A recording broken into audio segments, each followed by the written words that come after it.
दोस्तों, क्या आप भी अंग्रेजी बोलते वक्त छोटी छोटी ग्रामर की गलतियां करते हैं जो दूसरों को फौरन महसूस हो जाती हैं? क्या आपको लगता है कि आपकी इंग्लिश में कुछ तो गलत है लेकिन समझ नहीं आता कि वो क्या गलत है? तो फिर दोस्तों, ये वीडियो आपके लिए है। आज मैं आपको बताऊंगा चंद ऐसी आम ग्रामर की गलतियां जो तकरीबन हर नया इंग्लिश सीखने वाला कर रहा होता है, और इन्हीं गलतियों की वजह से आपकी इंग्लिश कमज़ोर लगती है। अगर आप इन गलतियों को समझ लें और दुरुस्त कर लें तो आपकी इंग्लिश ना सिर्फ बेहतर हो जाएगी बल्कि प्रोफेशनल भी लगेगी। दोस्तों, फरफर इंग्लिश बोलने में सबसे बड़ी रुकावट ये 15 ग्रामर की गलतियां हैं जिनसे आपने लाजमी बचना है। दोस्तों, अगर आप हमारे साथ ऑनलाइन स्पोकन इंग्लिश कोर्स की क्लासेस ज्वाइन करना चाहते हैं तो अभी हमारे दिए गए व्हाट्सएप नंबर्स पर कॉन्टैक्ट करें। So friends, let's get started. दोस्तों, हमारे पास सबसे पहली कॉमन गलती जो कि स्टूडेंट्स अक्सर कर रहे होते हैं वो है सब्जेक्ट वर्ब एग्रीमेंट। सबसे पहले तो हमें यह चीज़ अंडरस्टैंड करनी है कि सब्जेक्ट वर्ब एग्रीमेंट होता क्या है। दोस्तों, जब भी आप एक सेंटेंस बनाते हैं आपके पास सब्जेक्ट वर्ब एंड ऑब्जेक्ट होता है, ठीक है। यानी सेंटेंस बनाने के लिए आप 3 वर्ड्स का इस्तेमाल करती हैं, सब्जेक्ट वर्ब एंड ऑब्जेक्ट, ठीक है। अगर सब्जेक्ट वर्ब एंड ऑब्जेक्ट में सबसे पहले हम सब्जेक्ट और वर्ब की बात करते हैं, अगर सब्जेक्ट और वर्ब आपस में मैच ना करें तो सेंटेंस आपका गलत हो जाएगा। तो लिहाजा जब भी आप सेंटेंस बनाएंगे सब्जेक्ट और वर्ब, यानी जो वर्ब आप इस्तेमाल करेंगे आप सब्जेक्ट के मुताबिक करेंगे और सब्जेक्ट का इस्तेमाल भी आप वर्ब के मुताबिक करेंगे। सबसे पहले हम रूल को अंडरस्टैंड कर लेते हैं। अगर ही शी इट का इस्तेमाल होगा, बात को समझिएगा, अगर ही शी इट का इस्तेमाल होगा तो प्रेजेंट टाइम में फेल के साथ हम एस और यस का इस्तेमाल करेंगे। ये बात आपको समझ आई है रूल? मैं फिर से रिपीट कर रहा हूं। अगर ही शी इट हो, यानी सब्जेक्ट हमारे पास ही शी इट हो, तो प्रेजेंट का टाइम होगा तो आप फेल के साथ एस और ई एस का इस्तेमाल करेंगे। ये बात आपको समझ आई है? लेकिन अगर हमारे पास सब्जेक्ट ही शी इट नहीं होगा तो हमारे पास पीछे जो सब्जेक्ट है वो फॉर एग्जाम्पल होगा आई वी यू दे, तो फिर हम वर्ब के साथ एस और यस का इस्तेमाल नहीं करेंगे। सबसे पहले आपने रूल को अंडरस्टैंड करना है। रूल को आपने सीख लिया कि अगर ही शी इट होगा, प्रेजेंट टाइम होगा, तो आप फेल के साथ एस और यस का इस्तेमाल करेंगे। यहाँ तक बात समझ आ गई है? और अगर ही शी इट नहीं होंगे बल्कि आई वी यू दे होंगे तो हम फेल के साथ एस और यस का इस्तेमाल नहीं करेंगे। दोस्तों, ये होता है subject verb and agreement. Rule आपको समझ आ गया? अब ज़रा एग्जाम्पल देखें ताकि अच्छे तरीके से आप इस चीज़ को अंडरस्टैंड कर सकें। ये देखें, शी गो टू स्कूल, ये सेंटेंस गलत क्यों है मैं आपको बताता हूँ। शी गोज टू स्कूल, अब चूंकि हमारे पास सब्जेक्ट क्या है, शी है। आपको मैंने क्या बताया था, जब भी हमारे पास सब्जेक्ट ही शी इट आएगा तो हम वर्ब के साथ क्या लगाएंगे, वर्ब के आखिर में एस और यस लगाएंगे ना। गुड, तो हमने वर्ब के आखिर में एस और यस लगाना है। तो चूंकि यहां पर एस और यस नहीं लगा हुआ तो ये सेंटेंस गलत है। ये होता है सब्जेक्ट वर्ब एंड एग्रीमेंट। तो पहले एग्जांपल आपको समझ आ गया है कि सब्जेक्ट वर्ब एंड एग्रीमेंट क्या होता है। ओके, अब जरा आपने दूसरी एग्जांपल पर गौर करना है, ही लाइक आइसक्रीम। अब आप मुझे बताएं ये एग्जांपल ठीक है? क्यों ठीक नहीं है?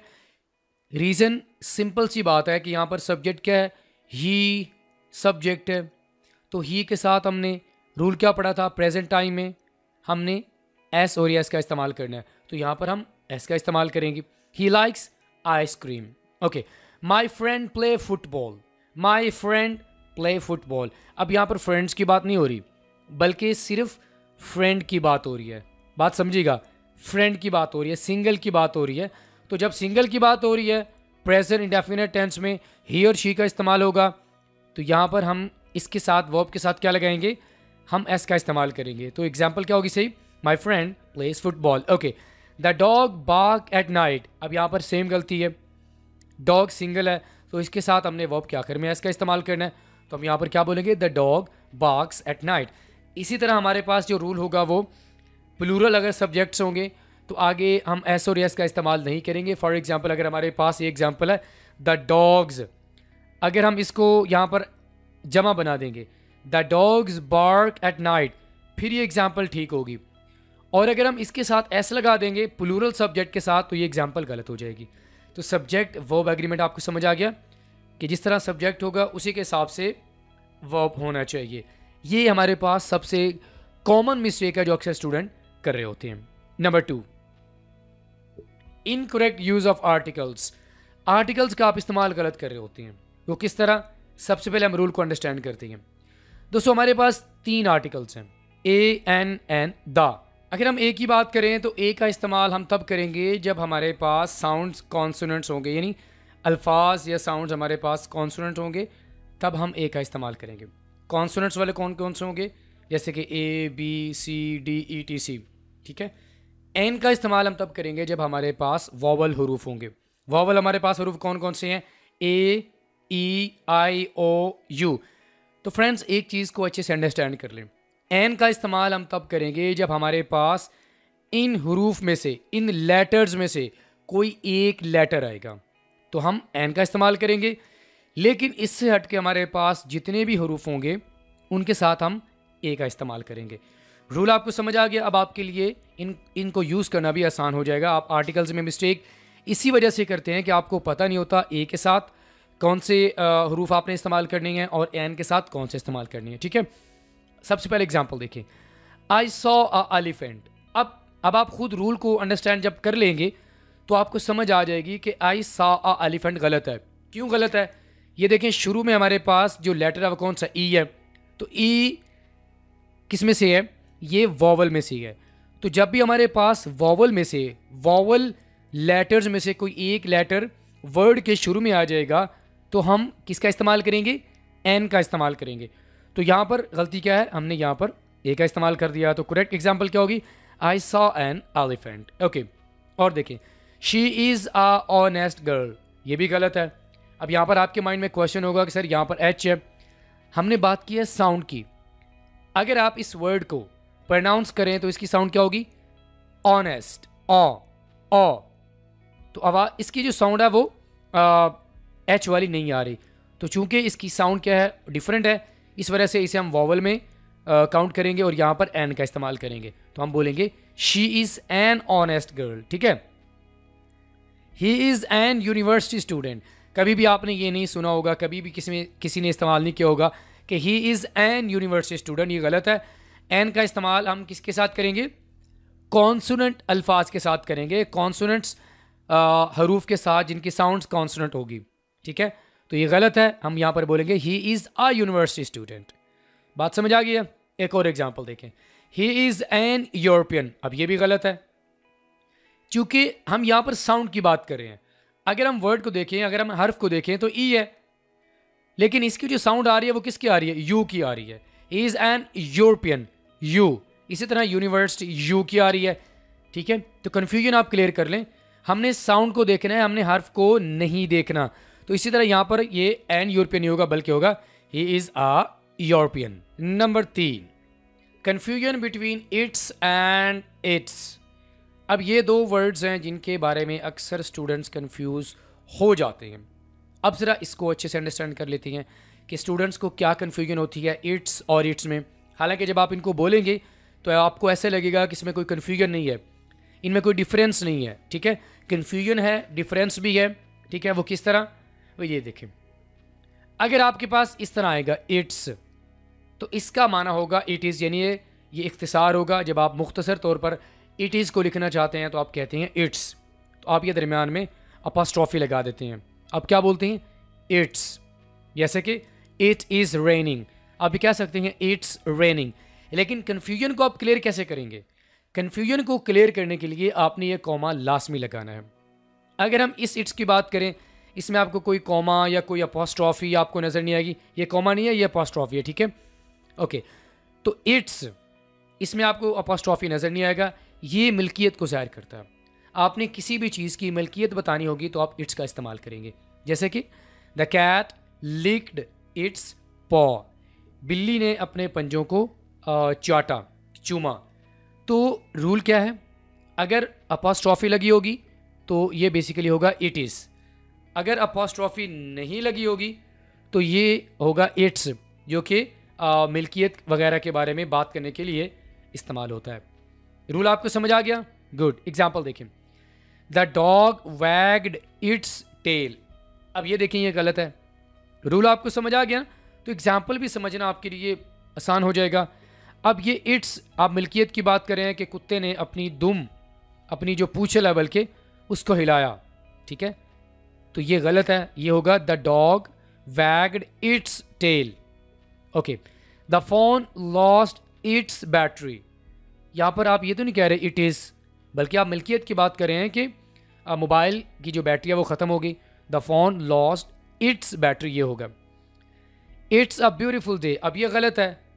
आप यहाँ पर मिल्कियत की बात नहीं कर रहे, आप सिंपली बताना चाहते हैं कि ये खूबसूरत दिन है, तो ये होगा इट इज़। तो यहाँ पर इख्तिसार करके हम इट्स लिख रहे हैं, ये गलत है, तो ये होगा इट्स अ ब्यूटीफुल डे, यहाँ पर अपॉस्ट्रोफी लगाएंगे। इट्स नॉट माई फॉल्ट, अब ये भी गलत है।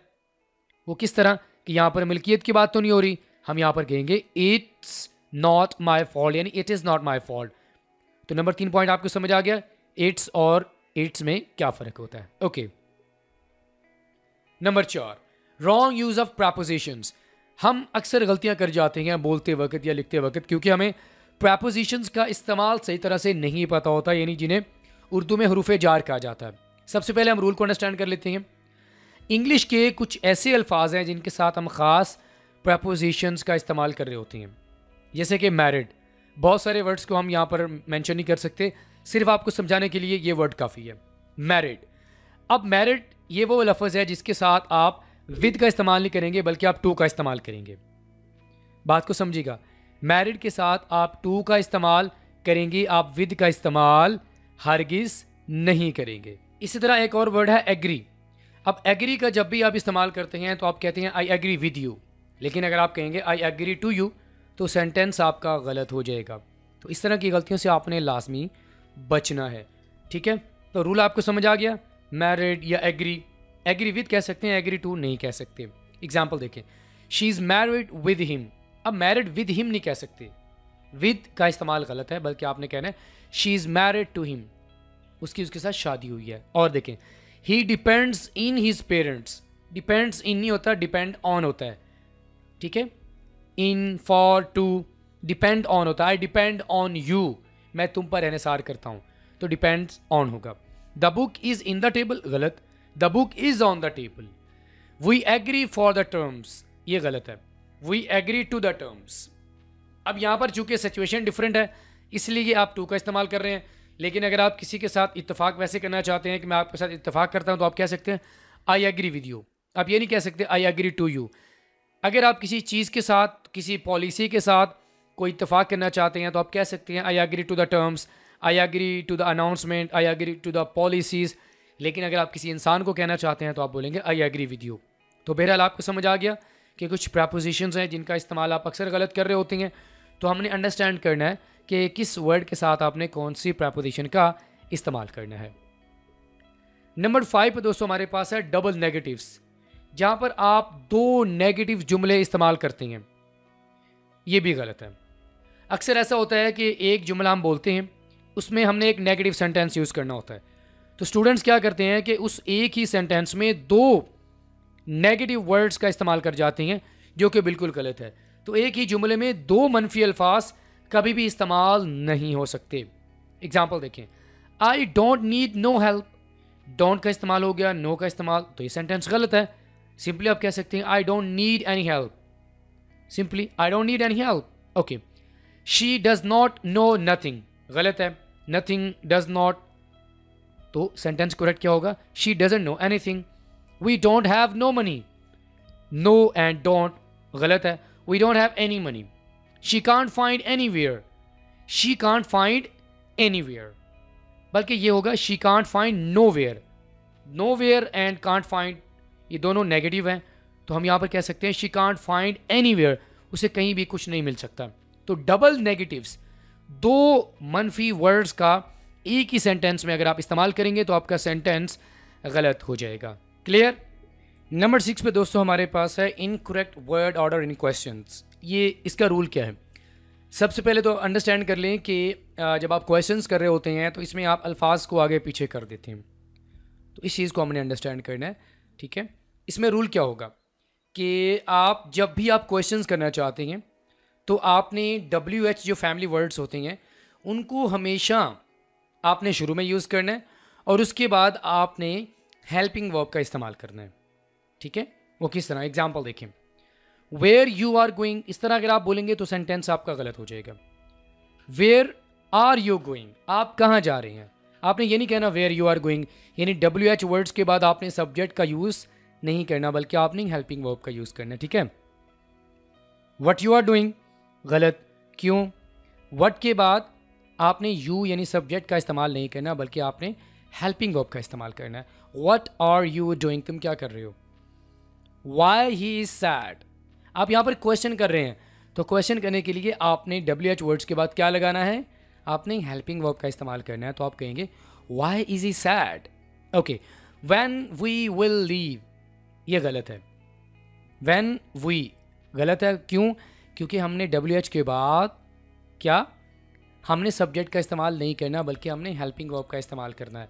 तो हम कहेंगे व्हेन विल वी लीव। तो रूल क्या होगा कि आप वर्ड ऑर्डर जो क्वेश्चंस में होता है वो आप गलत कर देते हैं। सबसे पहले तो आपने WH वर्ड्स का इस्तेमाल कर लिया, ठीक है। उसके बाद आपने हेल्पिंग वर्ब का इस्तेमाल करना है, आपने सब्जेक्ट का इस्तेमाल नहीं करना, ठीक है। नंबर 7 पे दोस्तों हमारे पास है जी mixing up few and a few. अगर आपको ये कभी समझ नहीं आया फ्यू का इस्तेमाल और अ फ्यू का इस्तेमाल कहाँ पर करना है, तो आपको क्लियर हो जाएगा। दोस्तों अगर हम रूल की बात करें तो फ्यू का इस्तेमाल हम करेंगे मनफी माना में। कौन से माना में? मनफी माना में, यानी अगर आप कहना चाहते हैं कि तकरीबन नहीं, तो ये मनफी माना में इसका इस्तेमाल होगा, ठीक है। अगर हम आ फ्यू की बात करें तो इसमें क्या होता है कि कुछ, यानी कुछ लोग या कुछ चीज़ें, लेकिन सारे नहीं। फॉर एग्जांपल अगर 10 हैं तो 10 में से 5 हो सकते हैं, लेकिन सारे नहीं। ये होगा मुस्बत माना में, ठीक है। ये कन्फ्यूजन अपनी क्लियर कर लें। जैसे कि आप कहते हैं अ फ्यू फ्रेंड्स, चंद दोस्त हैं लेकिन सारे दोस्त नहीं हैं। फ्यू का मतलब तकरीबन नहीं। एग्जाम्पल देखें, आई हैव फ्यू फ्रेंड्स। अगर आपके दोस्त हैं, बात को समझिएगा, अगर आपके दोस्त हैं तो आप ये कह रहे हैं आई हैव फ्यू फ्रेंड्स, तो ये सेंटेंस आपका गलत है। तो करेक्ट क्या होगा, आपने कहना है I have a few friends. अगर आपके दोस्त हैं तो आपने बोलना है I have a few friends, मेरे चंद दोस्त हैं लेकिन सारे नहीं हैं। Okay, there are few apples left, चंद सेब बच गए हैं। ये सेंटेंस गलत है, क्योंकि अगर चंद सेब बचे हैं तो आपने आ फ्यू का इस्तेमाल करना है, आपने फ्यू का इस्तेमाल नहीं करना। तो आपने क्या कहना है, there are a few apples left. Okay, I have a few money, I have a few money अगर आप कहेंगे तो सेंटेंस आपका गलत है, क्योंकि जब आप पैसों की बात करेंगे तो आप आ फ्यू का इस्तेमाल नहीं करेंगे, बल्कि आप कहेंगे आई हैव अ लिटिल मनी, मेरे पास थोड़े पैसे हैं। इस सेंटेंस को अच्छे से याद कर लें। आपने कभी भी ये नहीं कहना I have a few money, बल्कि आपने क्या कहना है, I have a little money. Okay, there are a few problems. अगर आपकी लाइफ में तकरीबन कोई प्रॉब्लम्स नहीं हैं, ठीक है, तो फिर आपने अ फ्यू का इस्तेमाल नहीं करना, क्योंकि अ फ्यू का इस्तेमाल तो किसके लिए होता है कि कुछ प्रॉब्लम्स हैं लेकिन सारी नहीं है, तो ये इस्तेमाल गलत हो जाएगा। तो आपने कहना है देयर आर फ्यू प्रॉब्लम्स, चंद मसाइल हैं मेरी लाइफ में। तो फ्रेंड्स आई होप आपको अच्छे से समझ आ गया होगा कि फ्यू और आ फ्यू का इस्तेमाल हमने कहाँ पर करना है। नंबर 8 पे दोस्तों हमारे पास है confusion between past and present tense. सबसे पहले रूल को अंडरस्टैंड करते हैं। पास्ट टेंस का इस्तेमाल कब करेंगे, जब आप मुकम्मल कामों को बयान करना चाहते हैं कि एक्शंस मुकम्मल हो गए हैं, पास्ट का इस्तेमाल करेंगे। प्रेजेंट का कब करेंगे, जब आप मौजूदा कामों को बयान करना चाहते हैं, यानी प्रेजेंट टेंस में आप मौजूदा एक्टिविटीज़ के बारे में बात करना चाहते हैं, तो आप प्रेजेंट टेंस का इस्तेमाल करेंगे। रूल समझ आ गया। अब एग्जाम्पल देखें, yesterday I go to the market. अब यहाँ पर गलती क्या है, आपने बोल दिया येस्टरडे, तो ये तो प्रीवियस डेज होता है ना, पास्ट टेंस की आप बात कर रहे हैं, लेकिन आगे आप क्या इस्तेमाल करें, प्रेजेंट टेंस इस्तेमाल करें, तो ये गलत है। तो सेंटेंस सही क्या होगा, yesterday I went to the market. Okay, और देखें, he buy a new phone last week. Last week past की बात हो रही है, लेकिन आपने प्रेजेंट का टेंस यूज किया हुआ, गलत है। आपने कहना है he bought a new phone last week, past की बात हो रही है, ठीक है। She is very happy yesterday, वो कल बहुत खुश है, हालांकि इसका माना होना चाहिए वो कल बहुत खुश थी। तो करेक्ट सेंटेंस क्या होगा, she was very happy yesterday. Okay, अब चूंकि आप बात पास्ट की कर रहे हैं, लेकिन जो टेंस आप इस्तेमाल कर रहे हैं वो आप प्रेजेंट का कर रहे हैं, तो सेंटेंस आपका गलत है। We eat pizza last night, ये सेंटेंस गलत है। आपने लास्ट नाइट पिज़्ज़ा खाया, तो यहाँ पर एट होना चाहिए, we ate pizza last night. Friends, ये कन्फ्यूजन आपको समझ आ गई। पास्ट एंड प्रेजेंट में। पास्ट मुकम्मल कामों के लिए, प्रेजेंट मौजूदा कामों के लिए। ओके, नंबर 9 पे दोस्तों हमारे पास रूल है जी, confusion between then and then. इसमें भी स्टूडेंट्स बहुत ज़्यादा कन्फ्यूजन का शिकार हो जाते हैं। रूल क्या है जी, वो देख लेते हैं। देन का इस्तेमाल आप तब करेंगे जब आप दो चीज़ों का या दो लोगों का आपस में मवाजना करना चाहते हैं, और देन का इस्तेमाल आप वक़्त के मुतालिक बात करने के लिए इस्तेमाल करेंगे। तो फ्रेंड्स, आपको रूल अच्छे से समझ आ गया। देन का इस्तेमाल दो चीज़ों का जब आप मवाजना करना चाहते हैं या दो लोगों का, आप देन का इस्तेमाल करेंगे, और जब आप वक़्त के मुतालिक बात करना चाहते हैं तो आप देन का इस्तेमाल करेंगे। एग्जाम्पल देखें, she is taller than her brother. अब यहाँ पर आप टाइम की बात नहीं कर रहे, बल्कि आप दो लोगों के दरमियान आपस में कंपैरिजन कर रहे हैं। तो कंपैरिजन करने के लिए हम कौन सा वर्ड यूज़ करेंगे? हम देन का इस्तेमाल करेंगे। तो एग्जाम्पल क्या होगी? She is taller than her brother. Okay, first we went to the park then we had lunch. अब यहाँ पर आप गलती कहाँ पे कर रहे हैं? आप यहाँ पर टाइम की बात कर रहे हैं। तो टाइम की बात करने के लिए हम देन का इस्तेमाल करेंगे, देन का इस्तेमाल नहीं करेंगे। First we went to the park then we had a lunch. Okay, I would rather walk than take a bus. अब यहाँ पर भी आप कंपैरिजन की बात कर रहे हैं, तो देन का इस्तेमाल होगा, देन का इस्तेमाल नहीं होगा। I would rather walk than take a bus. एक और एग्जाम्पल देखें, he studied for an hour then he watched TV. अब यहाँ पर आप टाइम की बात कर रहे हैं ना, तो टाइम की बात करने के लिए आप देन का इस्तेमाल करेंगे, देन का इस्तेमाल नहीं करेंगे। He studied for an hour then he watched TV. तो देन का इस्तेमाल दो चीज़ों का, दो लोगों का आपस में कंपैरिजन करने के लिए, जबकि देन का इस्तेमाल वक़्त के मुतालिक बात करने के लिए। ओके, नंबर 10 पे दोस्तों हमारे पास है जी, कन्फ्यूजिंग मच एंड मैनी। अब इसमें भी अक्सर स्टूडेंट्स बहुत सारे कन्फ्यूजन का शिकार हो जाते हैं कि मच का इस्तेमाल कहाँ पर करना है और मैनी का इस्तेमाल कहाँ पर करना है। रूल क्या है? मच का इस्तेमाल आप तब करेंगे जब आप चीज़ों को गिन नहीं सकेंगे। लोगों की बात करें या चीज़ों की बात करें, ठीक है, आप उनको अगर गिन नहीं सकते तो आप मच का इस्तेमाल करेंगे। अगर आप गिन सकते हैं, मैनी का इस्तेमाल करेंगे, ठीक है।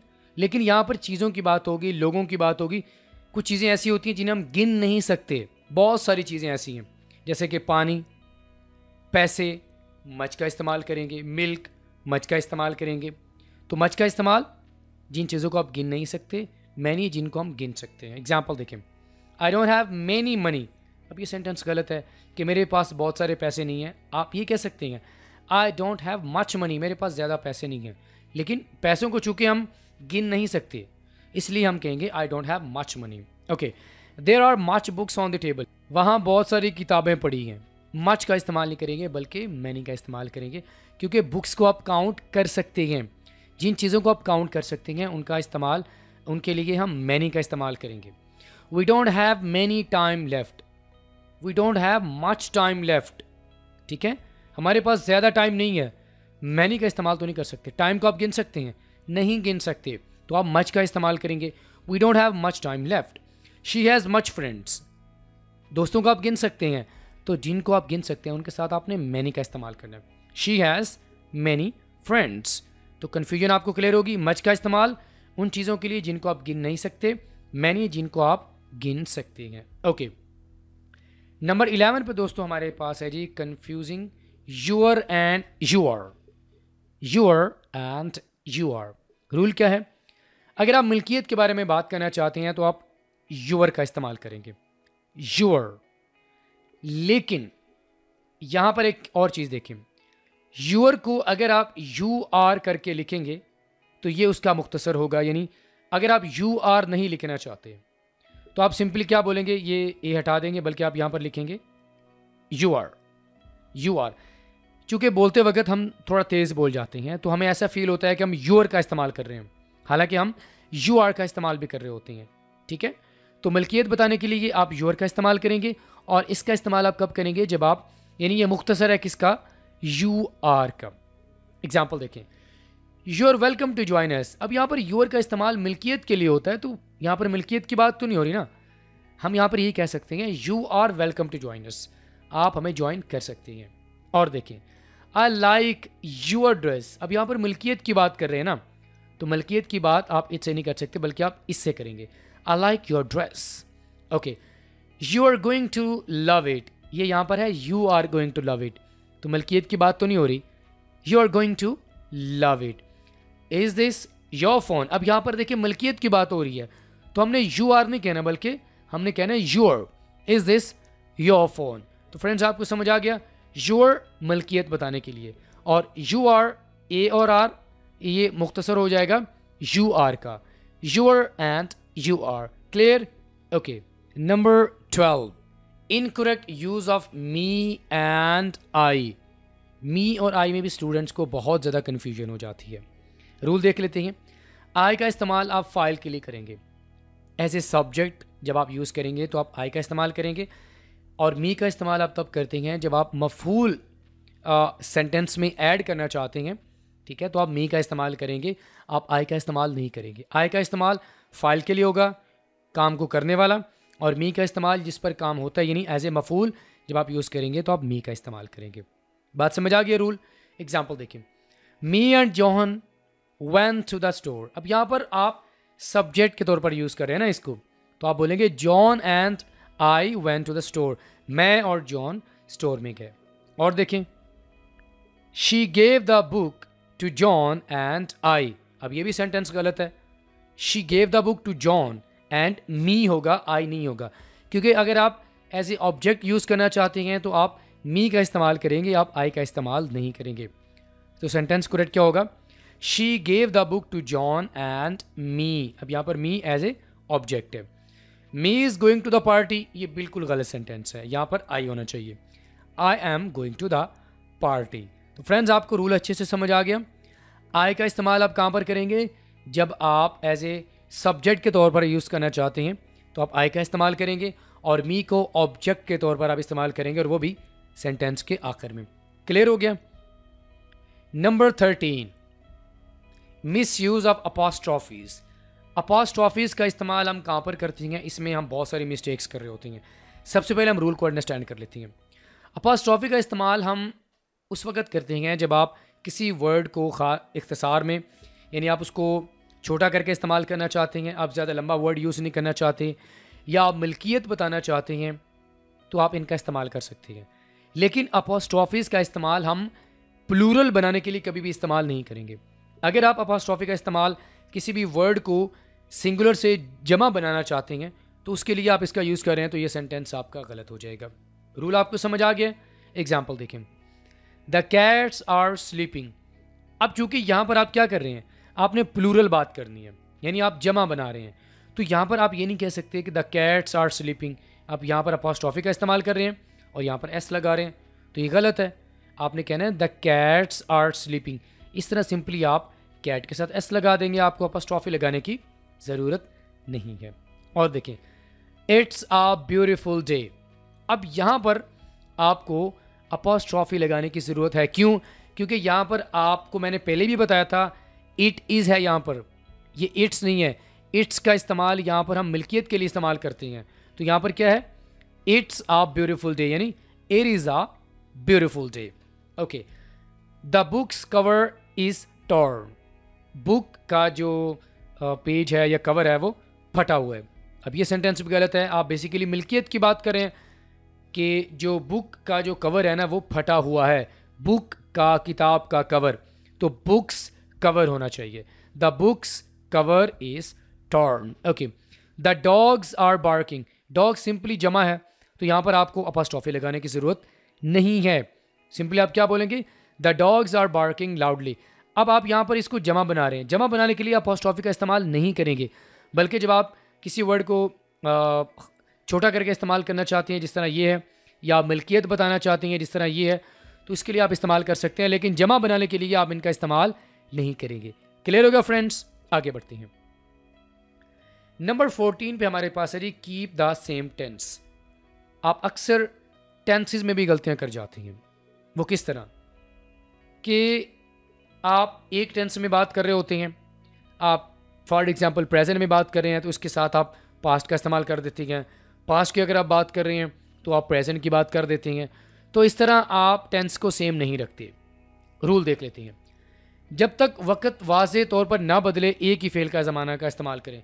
यानी अगर आपको फ़ील हो कि वक्त जो है वो बदल चुका है, आपने किसी और वक्त में बात करनी है, ठीक है, तो उस वक्त आप सेंटेंस को चेंज कर सकते हैं। लेकिन अगर पास्ट की ही बात हो रही है तो आप पास्ट का ही टेंस रखें, आपको किसी और टेंस में जाने की ज़रूरत नहीं है। ठीक है, ये देखें, she was tired and goes to the bed early.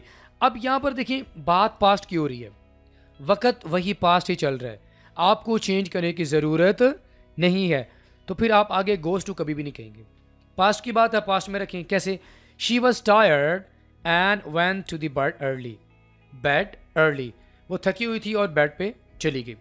और देखें, I am walking to school and saw a cat. Present tense की बात हो रही है कि मैं स्कूल की तरफ जा रहा हूँ और मैंने एक बिल्ली को देखा। तो प्रेजेंट में बात करते हुए आपने अचानक से टेंस आपने बदल दिया, आपने पास्ट की बात कर दी, तो यहाँ पर आपको वक्त चेंज करने की ज़रूरत नहीं है। तो हमने क्या बोलना है? I am walking to school and see a cat, और मैंने कैट को देखा, या बल्कि मैं देखता हूँ। We were watching TV when he rings the bell. Past continuous की बात हो रही है, आपने क्या कर दिया? आपने प्रेजेंट सिंपल यूज़ कर दिया, इसके साथ आप पास्ट सिंबल का इस्तेमाल करेंगे। We were watching TV when he rang the bell. Clear हो गया? ओके।